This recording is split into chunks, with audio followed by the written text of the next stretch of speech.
Modern aviation history എടുത്ത് നോക്കുകയാണെങ്കിൽ ഏറ്റവും കൂടുതൽ ക്രെഡിബിൾ ആയിട്ടുള്ള ഒരു UFO എൻകൗണ്ടറുകളിൽ ഒന്നാണ് ഇത്.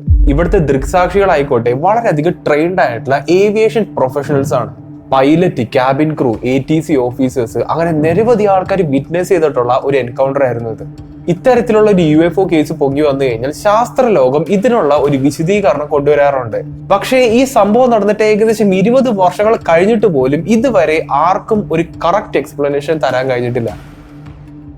United Airlines employees who swear it was something otherworldly in the skies above Chicago's O'Hare Airport on November 7th. Several airport workers, some of whom have talked to the Chicago Tribune, who said they saw a saucer-shaped UFO.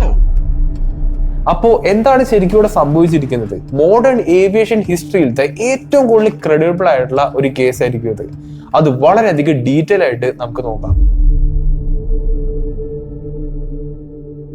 November 7, 2006 ഓഹെയർ international എയർപോർട്ടിൽ വെച്ചിട്ടാണ് ഇത് സംഭവിക്കുന്നത്. ഈ airport സ്ഥിതി ചെയ്യുന്നത് Chicago എന്ന് പറയുന്ന സ്ഥലത്താണ്.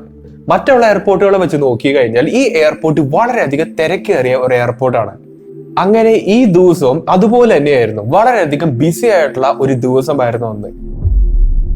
അങ്ങനെ ഈ എയർപോർട്ടിന്റെ C-17 ഗേറ്റിന്റെ മുകളിൽ എന്തോ ഒരു ഒബ്ജക്റ്റ് പൊങ്ങി നിൽക്കുന്നു. ഒരു ഗ്രേ കളർ ഒബ്ജക്റ്റ് ഇങ്ങനെ ആകാശത്ത് പറന്ന് നിൽക്കുന്നതായിട്ടാണ് അവിടെയുള്ള ആൾക്കാരെല്ലാവരും വിറ്റ്നസ് ചെയ്തത്. ഈ സംഭവത്തിന്റെ ആദ്യത്തെ ഒഫീഷ്യൽ റിപ്പോർട്ടിംഗ് വരുന്നത് ഒരു ഇമ്പൗണ്ട് ഗ്രൗണ്ട് കൺട്രോളറിൽ നിന്നാണ്. ഈ കൺട്രോളർ ആയിക്കോട്ടെ ഫ്ലൈറ്റ് നമ്പർ 5668 കൺട്രോൾ ചെയ്തുകൊണ്ടിരിക്കുകയായിരുന്നു. ഇദ്ദേഹം ഈ ഒരു വിമാനത്തിനെ നിയന്ത്രിച്ചുകൊണ്ടിരിക്കുന്ന സമയത്താണ് ഇദ്ദേഹം ആകാശത്ത് ഈ ഒരു സംഭവത്തെ കാണുന്നത്. അതുകൊണ്ട് തന്നെ ഈ വിമാനത്തിലെ പൈലറ്റിനോടും ഈ ഒരു സംഭവത്തെ പറ്റി പറയുന്നു. ഇവരുടെ എയർ സ്പേസിൽ ഒരു അൺഐഡന്റിഫൈഡ് ആയിട്ടുള്ള ഒബ്ജക്റ്റ് പറന്ന് നിൽക്കുന്നുണ്ട് എന്നുള്ളൊരു കാര്യമാണ് ഇവരെല്ലാവരും അറിയിക്കുന്നത്. നിങ്ങളൊന്ന് ആലോചിച്ച് നോക്കുക, ഒരു കൊമേഴ്ഷ്യൽ എയർപോർട്ടിന്റെ മുകളിൽ എന്തോ ഒരു UFO പോലത്തെ സംഭവം പറന്ന് നിൽക്കുന്നു. അതെന്താണെന്നുള്ള ഒരു കാര്യം ആർക്കും മനസ്സിലാവുന്നില്ല. ഇത് വളരെയധികം ബിസി ആയിട്ടുള്ള ഒരു എയർപോർട്ട് ആയതുകൊണ്ട് തന്നെ ഒരുപാടധികം വിമാനങ്ങൾ ടേക്ക് ഓഫ് ചെയ്യുന്നത്, ലാൻഡ് ചെയ്യുന്ന സമയം ആയതുകൊണ്ട് തന്നെ ഈ ഒരു സംഭവത്തിന്റെ ആ ഒരു ഡേഞ്ചർ എന്തോരം ഉണ്ടെന്നുള്ളൊരു കാര്യം നിങ്ങൾ ആലോചിച്ച് നോക്കുക. ഈ ഒബ്ജക്റ്റ് എന്താണെന്നോ അതിന്റെ ഒറിജിൻ എന്താണെന്നോ ഇതിന്റെ എയിം എന്താണെന്നോ ഉള്ള ഒരു കാര്യം അവിടെ നിൽക്കുന്ന ആർക്കും അറിയില്ല.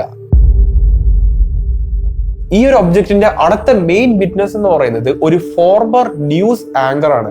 ഇദ്ദേഹത്തിന്റെ പ്രൈവസി മാനിച്ചുകൊണ്ട് ഇദ്ദേഹത്തിന്റെ പേരും ഡീറ്റെയിൽസ് ഒന്നും ഞാൻ ഈ വീഡിയോയിൽ പറയുന്നില്ല. ഇദ്ദേഹത്തിന്റെ ടെസ്റ്റിമണി അനുസരിച്ച് ഇദ്ദേഹത്തിന്റെ കൂട്ടുകാരിയുടെ ഒപ്പം കാറിലൂടെ എയർപോർട്ടിലേക്ക് പോയിക്കൊണ്ടിരിക്കുകയായിരുന്നു. ആ സമയത്താണ് ഈ ഒരു സംഭവം ആകാശത്ത് പറന്നു നിൽക്കുന്നതായിട്ട് ഇവരെല്ലാരും സ്പോട്ട് ചെയ്യുന്നത്. ആദ്യം ഇവർ വിചാരിച്ചത് ഇത് ചിലപ്പോൾ ഒരു ഹെലികോപ്റ്ററോ അല്ലെങ്കിൽ ഒരു വിമാനമായിരിക്കും എന്നുള്ളതാണ്. പക്ഷേ ഈ സംഭവത്തിന്റെ അൺയൂഷ്വൽ ആയിട്ടുള്ള ബിഹേവിയർ കണ്ടപ്പോഴാണ് ഇവർക്ക് എല്ലാവർക്കും സംശയം തോന്നിയത്. ഇനി അഥവാ ഇതൊരു ഹെലികോപ്റ്റർ ആണെന്നുണ്ടെങ്കിൽ അതിന്റെ മുകളിൽ ഒരു റൊട്ടേറ്റിംഗ് പ്രൊപ്പലർ അവർക്ക് എന്തായാലും കാണാൻ കഴിയണം. അങ്ങനത്തെ ഒരു സംഭവം അവർക്കിവിടെ കാണാൻ കഴിയുന്നില്ല. നിങ്ങൾ ചുമ്മാ UFO ഒന്ന് ഗൂഗിളിൽ അടിച്ചു കൊടുക്കുക. അപ്പോൾ ടിപ്പിക്കൽ ആയിട്ടുള്ള ഒരു UFOയുടെ ഫോട്ടോ നിങ്ങൾക്ക് കാണാൻ പറ്റും. അതായത് ഒരു പറക്കുന്നളിയുടെ ഒരു ഇമേജ് നിങ്ങൾക്ക് കാണാൻ പറ്റും. അപ്പോൾ നമ്മുടെ മനസ്സിലുള്ള ഇതേ ചിത്രത്തിലുള്ള ആ ഒരു UFO ആണ് ഇവർ ആ കാറിന്റെ ഉള്ളിലിരുന്ന് കാണുന്നത്.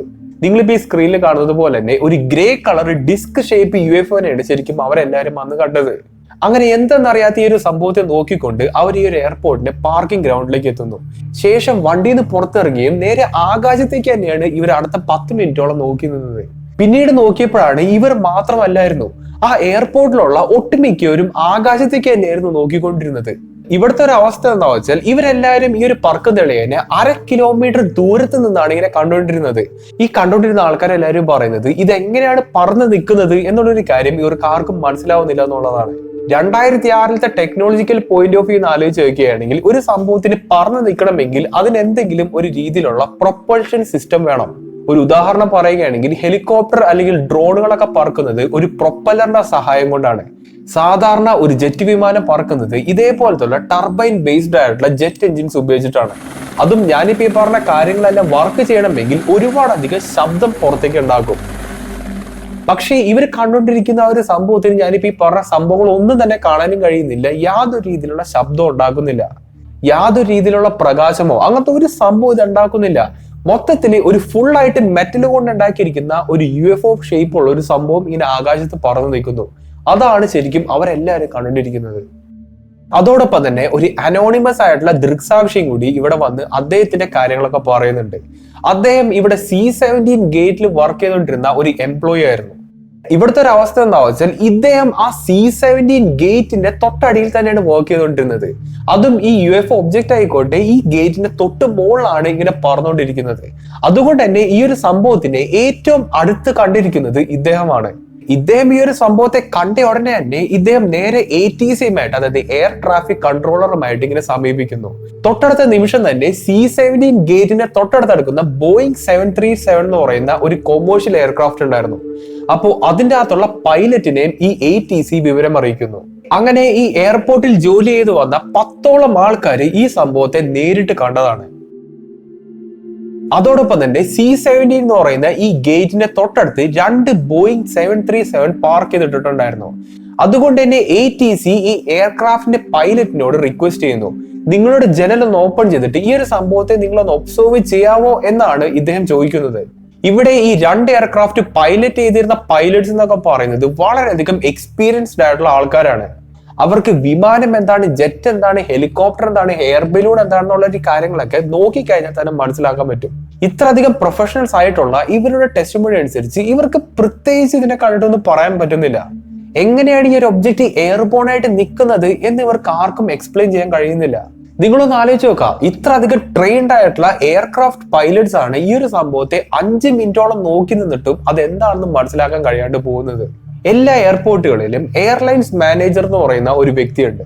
അപ്പോൾ ഇദ്ദേഹമാണ് ഈ ഒരു സംഭവത്തെ പറ്റി അടുത്തത് അറിയുന്നത്. ഇതറിഞ്ഞ ഉടനെ തന്നെ ഇദ്ദേഹത്തിന്റെ ഓഫീസിൽ നിന്ന് ഇറങ്ങി ഓടി ഈ ഒരു സംഭവത്തെ നേരിട്ട് കാണാൻ വേണ്ടി പോകുന്നു. ഇദ്ദേഹം ഇത്ര അധികം പാനിക് ആവാൻ കാരണം ഇതൊരു ഡേഞ്ചറസ് സിറ്റുവേഷൻ ആയതുകൊണ്ടാണ്. ഇദ്ദേഹത്തിന്റെ ടെസ്റ്റിമണി അനുസരിച്ച് എല്ലാവരും പറയുന്ന പോലെ തന്നെ ഒരു dark grey colour object C-17 ഗേറ്റിന്റെ മുകളിൽ ഹോവർ ചെയ്ത് നിൽക്കുന്നു. ഇത് വളരെയധികം തിരക്കേറിയ ഒരു എയർപോർട്ട് ആയതുകൊണ്ട് തന്നെ ഈ ഒരു സംഭവത്തെ പറ്റിയിട്ട് നമുക്ക് യാതൊരു ഐഡിയ ഇല്ലാത്തത് കൊണ്ടും ഈ ഒരു സംഭവത്തിൽ നിന്ന് നമുക്ക് യാതൊരു റേഡിയോ കോണ്ടാക്ട് കിട്ടാത്തത് കൊണ്ടും ഈ ഒരു സംഭവം അടുത്ത നിമിഷം എന്തായിരിക്കും ചെയ്യാൻ പോകുന്നത് എന്ന് നമുക്ക് യാതൊരു ഐഡിയ ഇല്ലാത്ത ഒരു സിറ്റുവേഷൻ ആണ്. അങ്ങനെ ഈ ഒരു ഒബ്ജക്റ്റിനെ വളരെയധികം ആകാംക്ഷയോടെ അവിടെയുള്ള ആൾക്കാരെല്ലാവരും നോക്കി നിൽക്കുകയാണ്. അടുത്ത നിമിഷം എന്ത് സംഭവിക്കും എന്നുള്ളൊരു കാര്യം ഇവർക്ക് ആർക്കും മനസ്സിലാക്കാൻ കഴിയുന്നില്ല. ഈ ഒരു സംഭവത്തെ ആദ്യമായിട്ട് സ്പോട്ട് ചെയ്തിട്ട് ഒരു 15 മിനിറ്റ് കഴിഞ്ഞിട്ടുണ്ടാവും. എന്താണെന്ന് അറിയില്ല, എങ്ങനെയാണെന്ന് അറിയില്ല, ഇത് വളരെയധികം വേഗതയിൽ ആകാശത്തേക്ക് പറന്നുയരുന്നു. ഇത് പറന്നുപോയ വേഗത എന്ന് പറയുന്നത് നമുക്ക് ആർക്കും ഇമാജിൻ ചെയ്യാൻ പറ്റാത്ത അത്രയും വേഗത്തിലാണ്. ഒരു ഉദാഹരണത്തിലൂടെ പറയുകയാണെങ്കിൽ ഈ ഒരു UFOയുടെ അകത്ത് നിങ്ങൾ ഇരിക്കുകയാണെന്ന് വിചാരിക്കാം.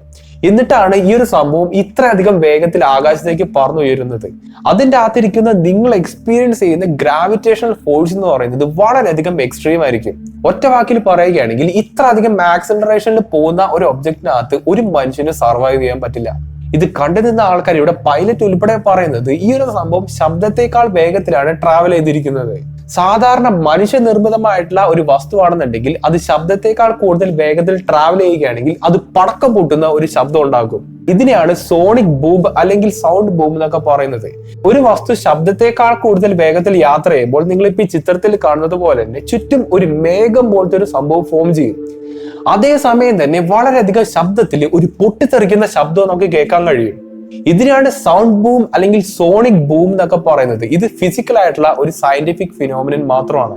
എന്നാൽ ഈ ഒരു സംഭവത്തെ നോക്കി നിന്ന ആർക്കും ഇങ്ങനെയുള്ള യാതൊരു ക്യാരക്ടറും കാണാൻ കഴിഞ്ഞിട്ടില്ല. ശബ്ദത്തെക്കാൾ കൂടുതൽ വേഗത്തിൽ യാത്ര ചെയ്തിട്ട് പോലും ഈ ഒരു സംഭവത്തിന് സോണിക് ബൂമോ സൗണ്ട് ബൂമോ അങ്ങനത്തുള്ള യാതൊരു സംഭവം ഇവർക്ക് ആർക്കും കാണാൻ കഴിഞ്ഞിട്ടില്ല. അപ്പോ ഇവിടുത്തെ ചോദ്യം എന്താ വെച്ചാൽ ഇതെന്തായിരിക്കും? ഈ ഒരു ഒബ്ജക്റ്റ് പറന്നുപോയ പിന്നെ ഇവിടുത്തെ airlines manager United operation centre എന്ന് പറയുന്ന ഒരു സ്ഥാപനത്തേക്ക് വിളിച്ച് ഈ ഒരു സംഭവത്തിന്റെ കാര്യം കൺഫേം ചെയ്യുന്നു. ഇനി അഥവാ ഇദ്ദേഹത്തിനും ഇത് കണ്ടുനിന്ന ആൾക്കാർക്ക് എല്ലാവർക്കും ഒരുമിച്ച് പ്രാന്തായതാണോ അതോ ഇത് ശരിക്കും ഉള്ളൊരു സംഭവമാണോ എന്ന് കൺഫേം ചെയ്യാൻ വേണ്ടിയിട്ടാണ് ഇവരെ ഇതിനെ സമീപിക്കുന്നത്. അതേസമയം തന്നെ വേറൊരു ഞെട്ടിക്കുന്ന ഡാറ്റയാണ് പുറത്തേക്ക് വരുന്നത്. ഇവിടെ C-17 ഗേറ്റിന്റെ തൊട്ടടുത്ത് 2 വിമാനങ്ങൾ പാർക്ക് ചെയ്തിരിക്കുന്നതായിട്ട് ഞാൻ പറഞ്ഞായിരുന്നു. അതിൽ ഒരു വിമാനത്തിന്റെ ഇലക്ട്രിക്കൽ ഇഷ്യൂസ് വന്നതായിട്ടും ഇവിടെ റിപ്പോർട്ട് വരുന്നുണ്ട്.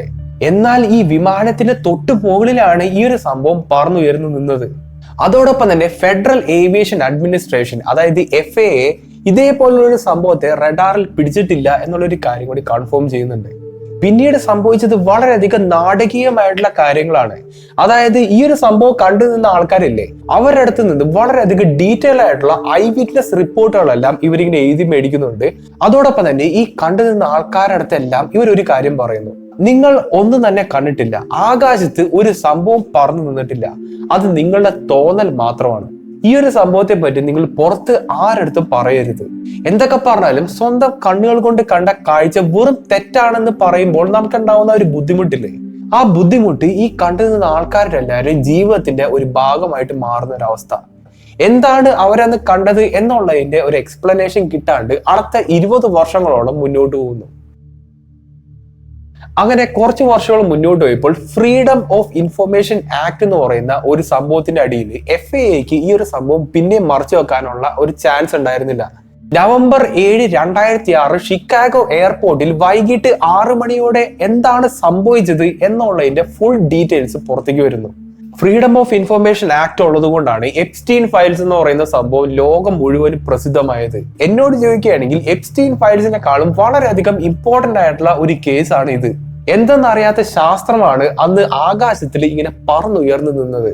അത് എങ്ങനെയാണ് പറക്കുന്നതെന്നോ അതിന്റെ ടെക്നോളജി എന്താണെന്നോ അതെങ്ങനെയാണ് ഇത്ര അധികം വേഗത്തിൽ പറന്നു പോയെന്നോ ഒന്നിനെ പറ്റിയിട്ടും ഇതുവരെ ആർക്കും എക്സ്പ്ലനേഷൻ തരാൻ കഴിഞ്ഞിട്ടില്ല. ഇവിടെ ഫെഡറൽ ഏവിയേഷൻ അഡ്മിനിസ്ട്രേഷൻ റിലീസ് ചെയ്തിരിക്കുന്ന ഡോക്യുമെന്റ്സിനകത്ത് ഇവിടെ പൈലറ്റ്സ് പരസ്പരം സംസാരിക്കുന്ന റെക്കോർഡിങ്സ് ഒക്കെ ഉണ്ട്. ഇവരുടെ ഈ സംഭാഷണത്തിൽ നിന്ന് അവിടെ എന്തോ പെക്യുലർ ആയിട്ടുള്ള ഒരു സംഭവം നടക്കുന്നുണ്ട് എന്നുള്ളൊരു കാര്യം നമുക്ക് ഉറപ്പായിട്ട് പറയാൻ പറ്റും. ആദ്യം FAA ഇതിനൊരു പോസിബിൾ ഉത്തരം പുറത്തു കൊണ്ടുവന്നായിരുന്നു. ഹോൾ പഞ്ച് ക്ലൗഡ് എന്ന് പറയുന്നത് നിങ്ങളിപ്പോ ഈ സ്ക്രീനിൽ കാണുന്ന ഒരു മേഘത്തിന്റെ ഫോർമേഷൻ ആയിരിക്കാം ഇത് എന്നാണ് അവർ ആദ്യം പറയുന്നത്. ഇവർ ഈ പറയുന്ന പോലെ ഇതൊരു മേഘത്തിന്റെ ഫോർമേഷൻ ആണെന്നുണ്ടെങ്കിൽ എങ്ങനെയാണ് ഈ ഒരു സംഭവത്തിന് ഒരു മെറ്റാലിക് അപ്പിയറൻസ് വരുന്നത്? അതിനെ പറ്റിയിട്ട് കമ എന്നുള്ളൊരു അക്ഷരം ഇവർ ആരും പറയുന്നില്ല. അതിനെ അവരെനിക്ക് കുറ്റം പറയാൻ പറ്റില്ല, കാരണം ഇവരൊരു പോസിബിലിറ്റി മാത്രമാണ് ഇവിടെ പറഞ്ഞിരിക്കുന്നത്. ഇപ്പോഴും UFO എന്നൊക്കെ പറയുന്നത് വെറും ഒരു തള്ളാണ് എന്ന് വിശ്വസിച്ചുകൊണ്ടിരിക്കുന്ന ഒരുപാട് ആൾക്കാർ നമ്മുടെ സമൂഹത്തുണ്ട്. അപ്പോൾ അവർക്കൊക്കെ ധൈര്യമായിട്ട് നിങ്ങൾക്ക് ഈ വീഡിയോ ഷെയർ ചെയ്ത് കൊടുക്കാം.